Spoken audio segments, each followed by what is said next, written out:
teman-teman, jadi di sini aku udah bersama salah satu aktor film yang ada di Yogyakarta, yaitu dengan Kak Dinar Ruswijayati. Jadi Kak Dinar itu dulunya bermain teater ya Kak? Dulu sempat teater. Iya. Tapi sekarang Sekarang lebih banyak di film. Jadi mungkin di sini nanti aku akan bertanya-tanya ke Kak Dinar seputar menjadi seorang pemeran film itu bagaimana? Oke. Jadi sebelumnya kan aku nggak dari prodi yang film gitu. Mungkin Kak Dinar bisa menjelaskan kalau filmmaker itu apa Kak? Kalau Filmmaker itu sutradara iya, ya? iya, sutradara, ya. Pokoknya satu tim gitu ya. Iya. Termasuk di situ ada editor, ada DOP, Iya. dan Yang pembuat film. kameramen gitu. Ya, pembuat film. Ya, pembuat film. Mungkin bisa diceritakan bagaimana Kak Dinar itu awal mula bisa terjun ke dunia film. Mungkin dari pengalaman atau dari pengaruh seseorang sehingga bisa terjun ke dunia film tersebut. Sebenarnya ketika kecemplung di dunia film itu juga gak sengaja ya. Waktu itu aku tuh dari panggung teater. Ya. Teater waktu itu teater FKY itu kayaknya waktu itu ada Mas Rido. Jadi ternyata ada orang yang mencari talent gitu untuk film-film gitu. Nah, dari situ waktu saya habis pentas itu aku dideketin nih ada filmmaker, jadi sebenarnya anak-anak kampus juga. Waktu itu anak isi deketin aku, Mbak, bisa nggak membantu kita untuk jadi aktor nih di film kita, karena mereka sedang membuat tugas akhir. Dan kebetulan mereka tuh sudah menemukan aktor anaknya, dan mereka sedang mencari ibunya untuk anak itu. Dan kebetulan lagi agak mirip nih sama aku. Nah, awalnya tuh cuma gitu, aku membantu anak film di kampus Jogja gitu. Terus ya akhirnya dari situ dari mulut ke mulut saya akhirnya tahu ini bisa nih main film gitu. Terus datang lagi nih tawaran juga dari kampus, waktu itu kampus isi juga. Dan setelah itu kok dapet tawaran lagi dari kampus IKJ nih dari Jakarta. Nah, yang film yang IKJ ini ternyata filmnya itu diikutin festival-festival gitu, kemana-mana filmnya. Terus nggak cuma itu, film ini tuh dapat banyak penghargaan gitu. Nah, dari situ mungkin ya beberapa filmmaker melihat aku di situ, terus tawarannya mulai banyak lagi gitu. Jadi awal mulanya karena itu. Mulanya karena itu, nggak sengaja juga gitu. Mungkin ada seseorang aktor juga yang membuat Mbak terinspirasi gitu di dunia Banyak film. sih sebenarnya, karena aku tuh sebenarnya sebelum ini tuh lebih banyak jadi penikmat film. Oh iya. Dan aku tuh nggak kepikiran bakal jadi aktor gitu ya. Jadi sebelum ini tuh aku menghabiskan waktuku tuh untuk nonton film. Dan kebetulan dulu itu kan aku waktu muda, muda tuh banyak nonton film-film. Nah, gini, jadi dulu itu di Indonesia itu ada mati surinya film Indonesia gitu. Nah, ketika mati suri itu bioskop tuh nggak sebanyak sekarang, nggak ada malah bioskopnya. Nah, yang menjamur itu adalah VCD dulu. Jadi aku tuh dulu nontonnya dari VCD. Terus ada banyak sekali sih ya aktor-aktor, terutama sih aku dulu sukanya aktor-aktor dari Perancis gitu. Dari luar negeri. Dari luar. Nah, dulu itu ya bahkan sampai di masa mati suri itu ada gini, kita tuh kayak anti dengan film Indonesia gitu, karena waktu itu ya yang dijual itu film-film yang lebih banyak ke adegan yang mesum-mesum gitu, adegan panas gitu. Jadi film itu ke situ gitu. Jadi ketika kita menonton itu jadi kayak mungkin agak menghindari gitu ya. Nah muncul lagi itu tuh film itu ketika Mira Lesmana dengan petualangan Sherina itu kayak memecah gitu loh. Wah kayaknya film Indonesia tuh mulai Bangkit lagi, harapan gitu, bangkit lagi, walaupun itu penuh perjuangan juga gitu. Kalau Indonesia banyak ya yang aktor-aktor yang mulai bagus sekarang gitu. Ya kebanyakan sih memang aku masih keluar ya. Ada yang suka keluar. Kan kemarin aku sempat lihat yang di Google gitu, kalau Mbak itu dulu pernah yang di teater Jagongan Wagen. Nah itu yang penerima hibah seni. Nah itu jadi terus katanya gara-gara itu jadi semakin banyak tawaran-tawaran itu setelah pertunjukan, terus ada yang ngajak gitu. Itu juga menarik ya. Jadi awalnya itu kita apply ya. Kita waktu itu aku tuh konsepnya sih konsep panggung ya waktu itu, panggung teater gitu. Ternyata waktu aku lolos itu kan ada beberapa tahap tuh, ada wawancara sampai gitu-gitu untuk mempertahankan ini ya ideku gitu ya. Nah ternyata waktu aku lolos itu besoknya lockdown nih. Kita nggak bisa nonton kan panggung gitu. Akhirnya itu dialih media kan di YouTube. Gitu. Padahal waktu itu ceritaku itu judulnya salah satu lagu yang dan itu waktu itu bayanganku itu lagu itu akan diputar di panggung itu gitu.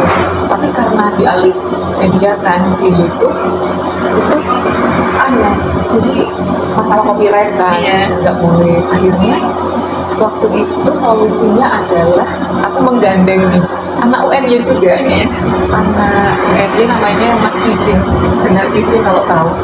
Jadi dia itu adalah musik ilustrator untuk panggung-panggung teater misalnya gitu ya.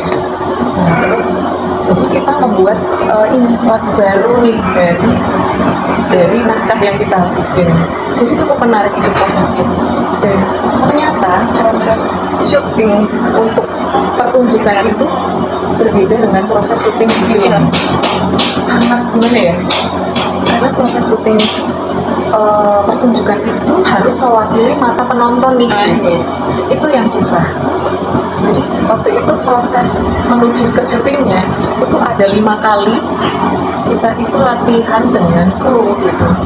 Itu menarik sih buat aku, pengalaman yang mungkin itu banyak ilmu yang aku dapat ya di situ ya. Sebenarnya kalau akhirnya jadi banyak tawaran, mungkin tawaran ke teater ya. Yang katanya dialog itu yang yang diceritain di situ ya. Di situ tuh kayak ceritanya tuh kayak memang banyak dialognya. Kita terinspirasi dari podcast gitu loh. Tapi akhirnya itu gini, ceritanya tuh ada 3 karakter. Namanya wajah, cermin, dan bayangan.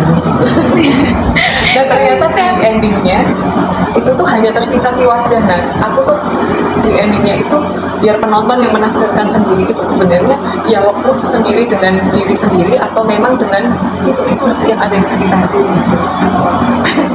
Saya kemarin lihat itu terus nonton ya. Ada di mana sih sekarang aku kehilangan linknya. Nggak, kemarin cuma lihat yang itunya, yang katanya kalau teaternya itu terus dibuat yang di YouTube gitu, cuma di YouTube ya, cuma belum melihat sampai situ. Saat pertama kali Mbak masuk dunia film itu film yang diperankan pertama kali itu film apa, dan mungkin sebagai apa Mbak sendiri? Waktu itu tuh judulnya, aku ingat banget, judulnya Masih Kecil.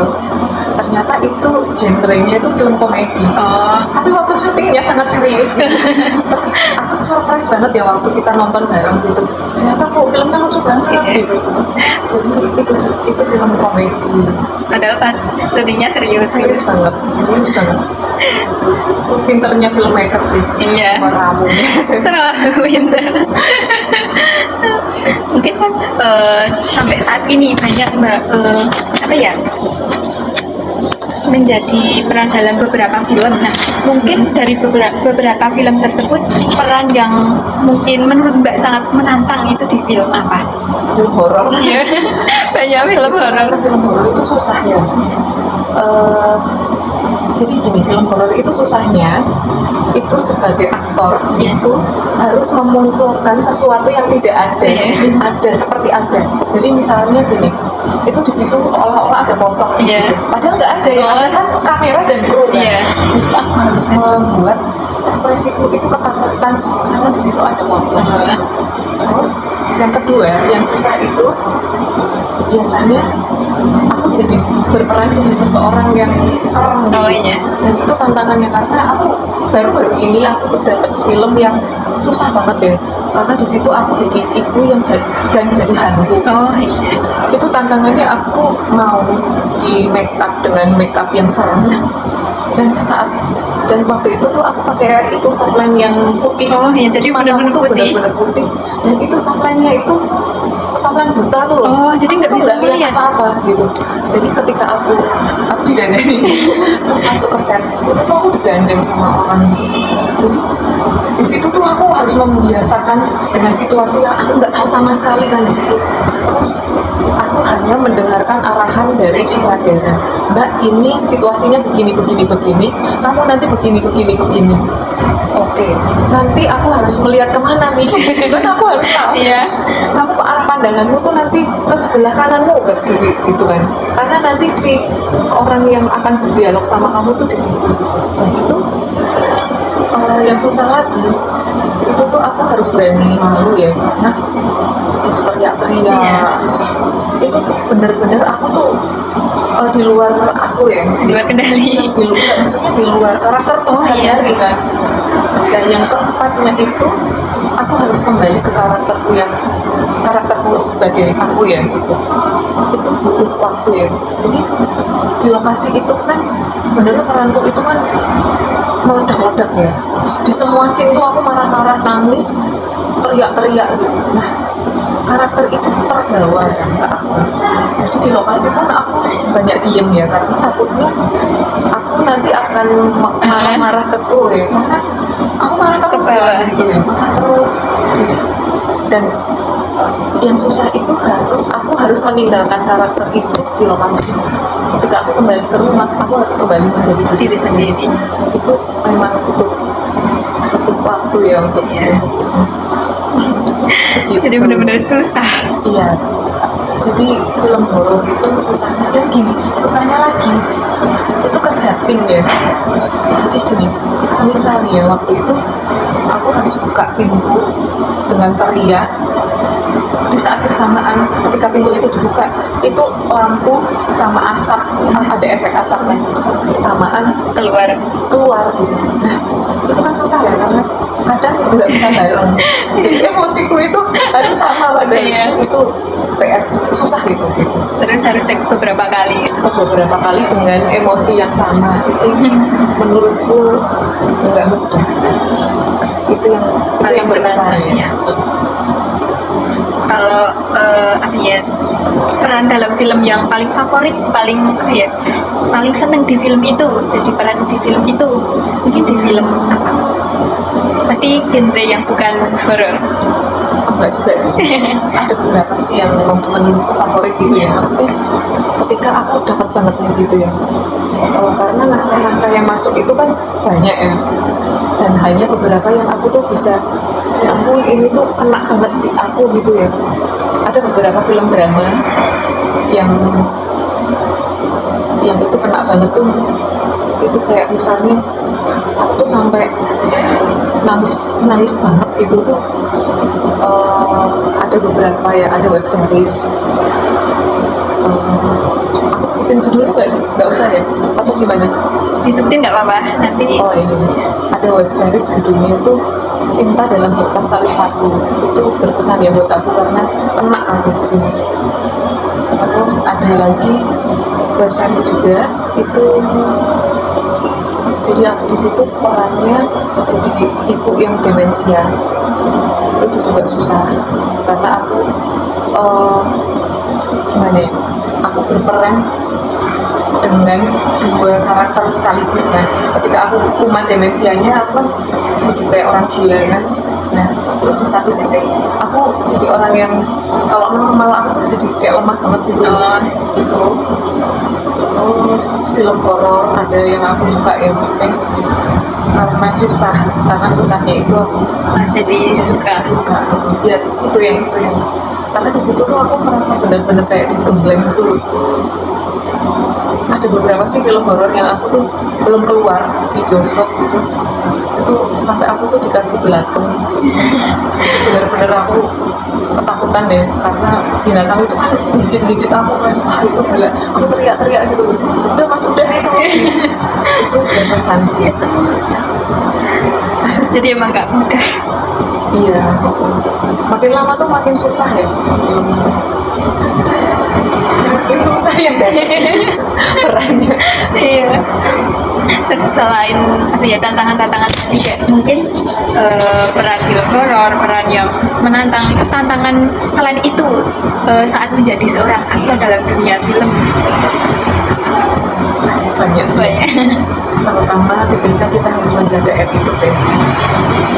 Karena ya gimana ya, itu tuh attitude artinya berarti aku harus menjaga kepercayaan orang banyak ya. Jadi nggak sembarangan bertutur, nggak sembarangan berperilaku gitu. Terus disiplin. Jadi jangan telat kalau di lokasi syuting, karena kita ini bekerja dengan tim kan, bekerja dengan orang banyak. Jangan sampai kita merugikan mereka yang mungkin kan gini ya, mereka yang menunggu, aduh aku pokoknya jangan sampai deh ini telat gitu loh. Kalaupun telat tuh aku pasti ada situasi yang susah banget ya, maksudnya aku tuh nggak pintar membaca map ya, kadang-kadang aku ada yang lokasi sendiri, dan ketika di lokasi itu aku tuh blank gitu loh, ini lokasinya di mana, aku baru tahu gitu. Terus itu yang kadang-kadang yang bikin aku telat ya, karena aku mencari yang susah gitu loh. Aku bodoh banget kalau membaca map tuh, nggak pinter lah. Nah itu, lalu itu ya sama menghargai orang lain sih ya, yang bekerja dengan kita gitu. Itu yang menurutku tantangan juga. Terus bagaimana jadi seorang aktor itu cara membangun sebuah karakter dalam film itu? Soalnya kan aku lihat juga katanya Mbak itu banyak jadi peran sebagai ibu. Nah, itu ada beberapa sih aku memang riset gitu. Risetnya nanya ke orang yang mungkin kalau aku belum pernah dapat peran ini, aku nanya ke orang yang dekat dengan itu ya, aku nanya ke situ. Nanyanya sih aku nggak langsung nanyanya, nggak ngobrol aja gitu, gimana gitu, supaya aku bisa dekat dengan karakter itu kan. Terus yang kedua, biasanya aku minta referensi film dari sutradaranya. Mereka terus dengan senang hati memberi beberapa film, terus itu yang aku tonton supaya aku bisa dapat karakter itu gitu. Terus ya latihan, kalau nggak aku latihan sendiri di rumah gitu, supaya aku bisa ketemu gitu. Terus kalau nggak di rumah ya latihan dengan sutradaranya, banyak diskusi sama sutradaranya untuk mendapatkan apa yang dia inginkan gitu. karakter dalam film tersebut. Terus sebagai seorang pemeran film itu pasti ada suka dukanya lah, suka dukanya. Sukanya ketemu banyak orang. Iya. Terus sukanya tuh nggak monoton pekerjaan ini, karena selalu dapat peran yang berbeda. Itu menarik sih buat aku ya, aku nggak bosan gitu. Terus apa lagi ya, terus ke tempat-tempat yang belum pernah aku kunjungi itu. Terus aku bisa dapat bonus liburan yang tapi dibayar. Yang kemana-mana gara-gara syuting itu. Aku pernah ya syuting iklan, itu ceritanya aku liburan nih, jadi aku merasa aku tuh liburan gratis. Terus aku bisa menikmati wahana-wahana yang aku, kayak misalnya arung jeram nih, aku belum pernah kan, bisa arung jeram gratis dibayar lagi. Itu tuh menurutku menarik ya. Jadi benar-benar liburan gitu. Benar-benar liburan gitu. Dapat pengalaman baru, dapat ilmu-ilmu baru gitu. Karena aku bisa ngobrol dengan orang-orang yang punya pengalaman yang jauh lebih banyak dari aku, jam terbangnya lebih banyak gitu. Terus belajar hidup dari orang gitu ya. terus cara memandang hidup dengan lebih bijaksana gitu tuh kadang-kadang aku temuin di film ya. Kalau dukanya, wah ya sampai syuting sampai jam 8 pagi itu pernah. Jadi misalnya dari jam 10 pagi sampai jam 8 pagi di lokasi dan pasti nggak bisa kemana-mana. Terus ketemu lokasi yang terpencil banget. Itu pernah ya. Itu dijemput jam 3 pagi. Selesainya subuh besoknya. Itu kondisi di desa yang terpencil gitu ya. Itu dengan kondisi toilet itu susah banget, dan biasanya toilet itu tuh nggak ada airnya, itu Saya terpencilnya. itu susah sih. Terus lokasi yang jauh itu perjalanannya sih yang capek. Terus apa ya,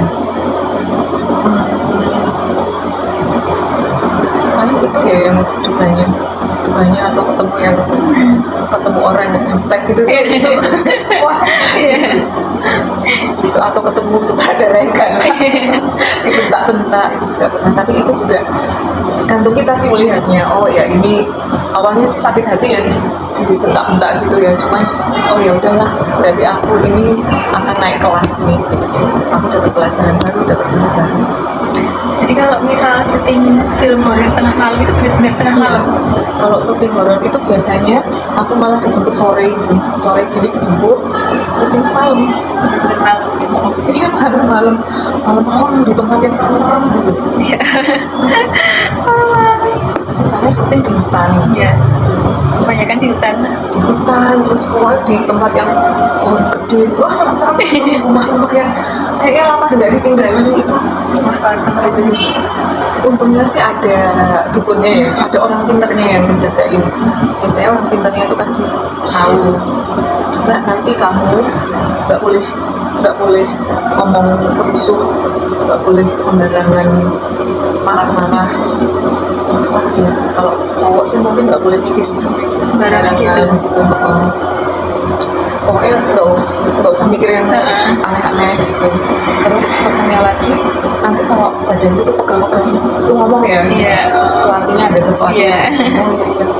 Jadi memang udah diawasin gitu lah. Nah, tapi tetap ada kejadian yang kayak misalnya kesurupan gitu. Ini sering atau Aku sih untungnya belum pernah kesurupan ya, amit gitu ya. nggak usah.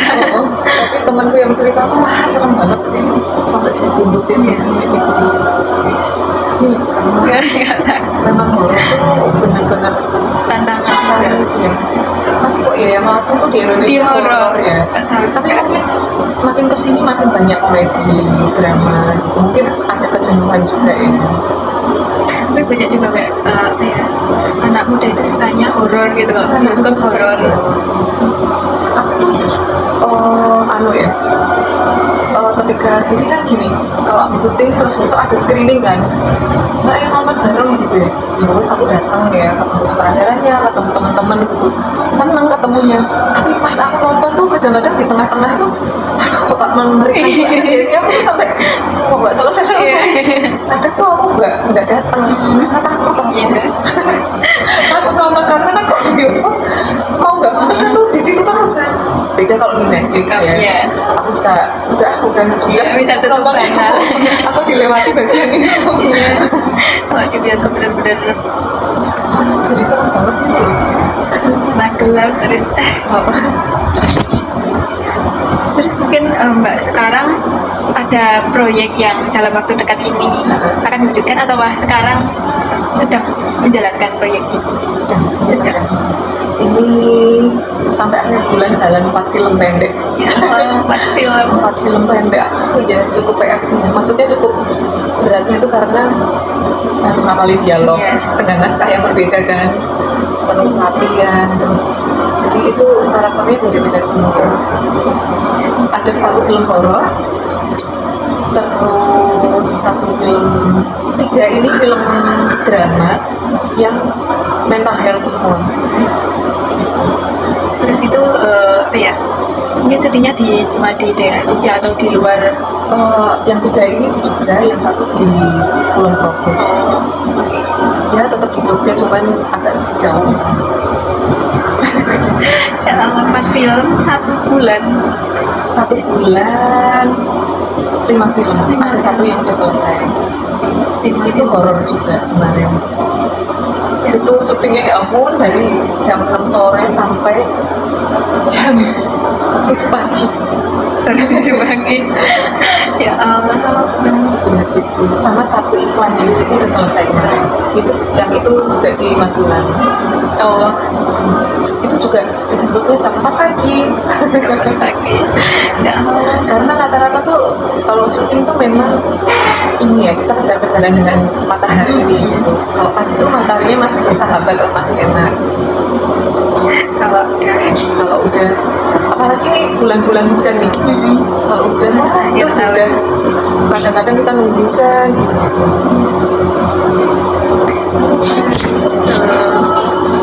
Mungkin sekarang selain menjadi aktor itu ya Kesibukan ya kesibukan yang lain. Dan yang lain ibu rumah tangga. Ibu rumah tangga. Ya, saat ini aku sih nggak mengambil pekerjaan lain ya, karena apa susah membagi.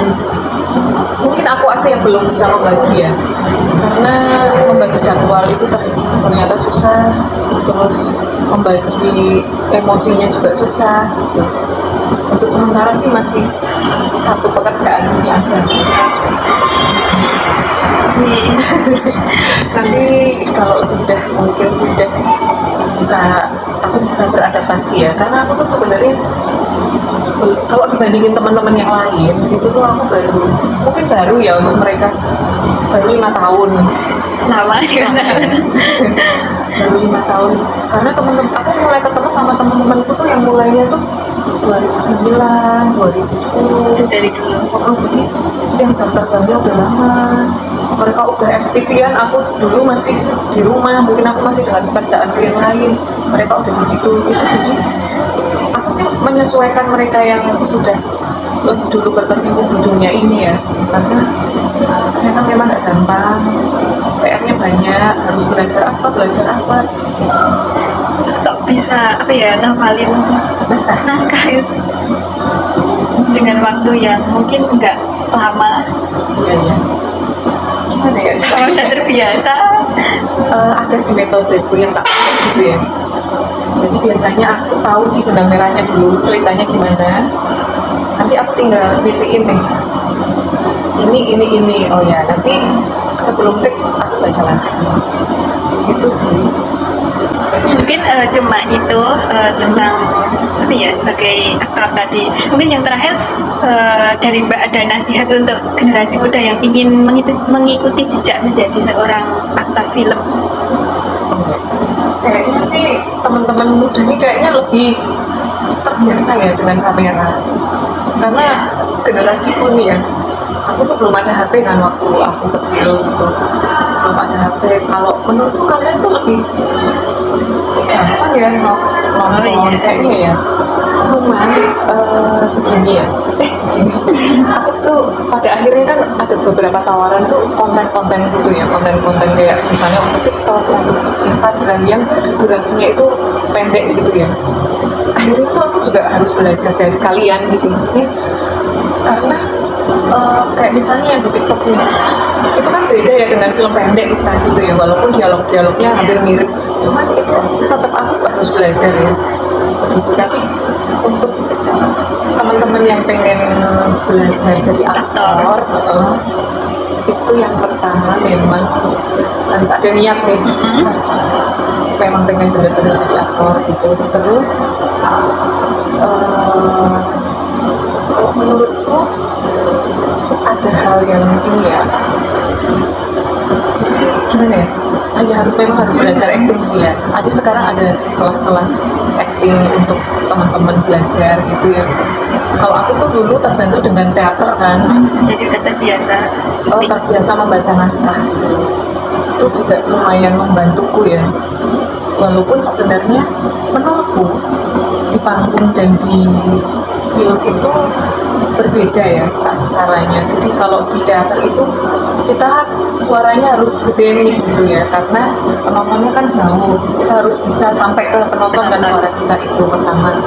Perbedaannya itu kalau di film itu kita ngomong gini aja, kita terbantu dengan clip on kan, jadi nggak perlu power gitu.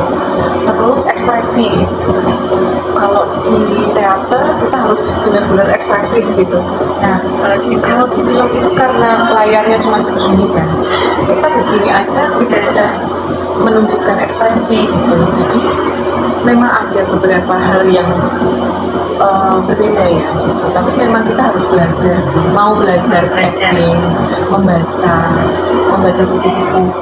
Ada beberapa buku. Terus kalau aku sih belajar dari senior ya, aku nanya, atau kalau enggak, kalau di lokasi syuting biasanya aku mengamati senior aku nih. Oh, untuk adegan ini, untuk dialog yang begini, untuk ekspresi yang begini tuh aku harus gini. Atau waktu casting, nah aku cukup ini ya, cukup rajin mengikuti casting, karena ketika kita di casting itu tuh kita kan menampilkan apa yang kita punya sebaik-baiknya kan, karena kita mempresent ke sutradara kan. Nah di situ ketika mau casting, aku sekalian nih lihat teman-teman yang begini tuh, caranya begini. Nah itu menambah ini ya buat aku juga ikut beberapa kelas acting gitu.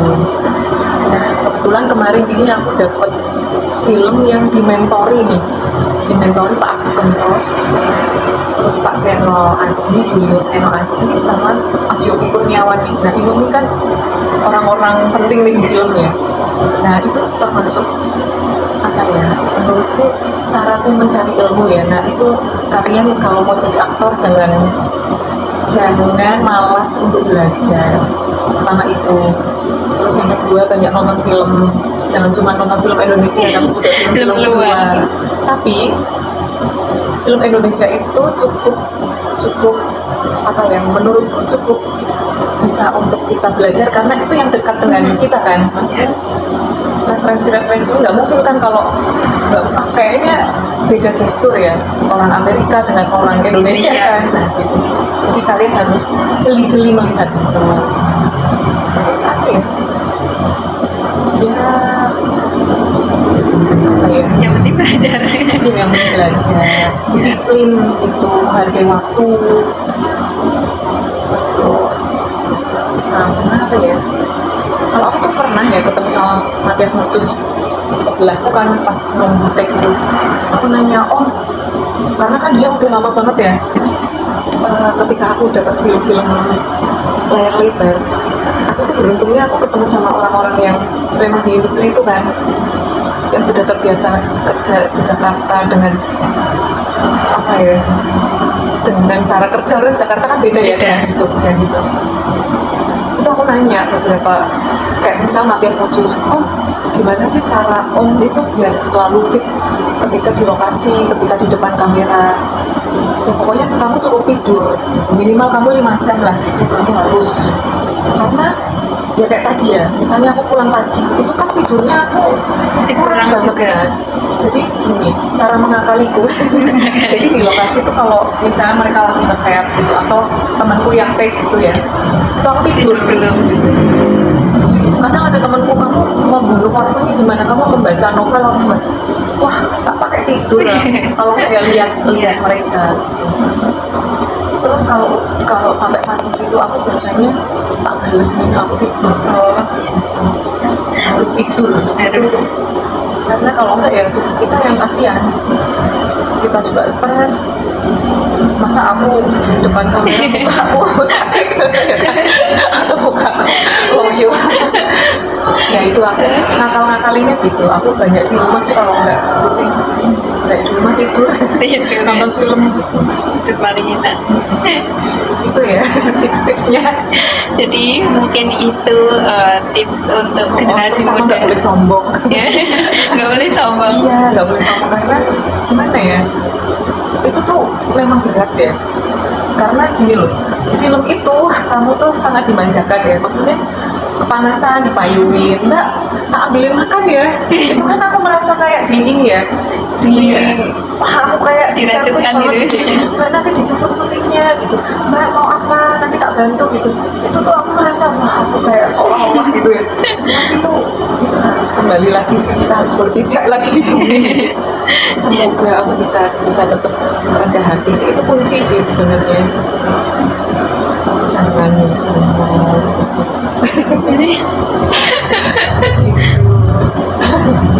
Jadi mungkin itu tadi apa ya, beberapa tips untuk generasi muda yang Iya, apa ya, ingin mengikuti jejak menjadi seorang aktor film.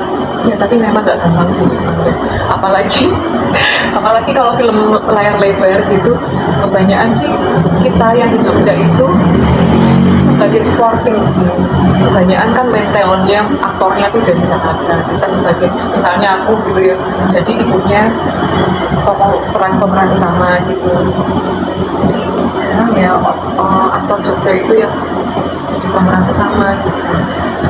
Memang itu harus diterima dan harus sabar. Harus sabar menerima. Sabar menerima.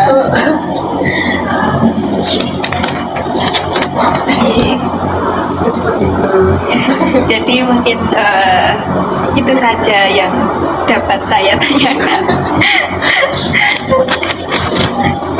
Iya. Ya, mungkin terima kasih untuk Mbak Dinar yang sudah menyempatkan waktu juga, yang sudah ya memberikan banyak ilmu.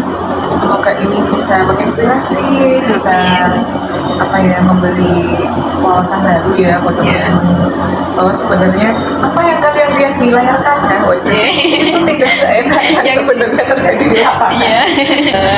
Jadi mungkin setelah berbincang-bincang tadi dengan Kak Dinar, mungkin banyak apa ya, banyak kisah atau banyak pelajaran yang dapat kita ambil. Nah, mungkin sampai sini aja. Terima kasih juga untuk Kak Dinar yang sudah apa ya, memberikan banyak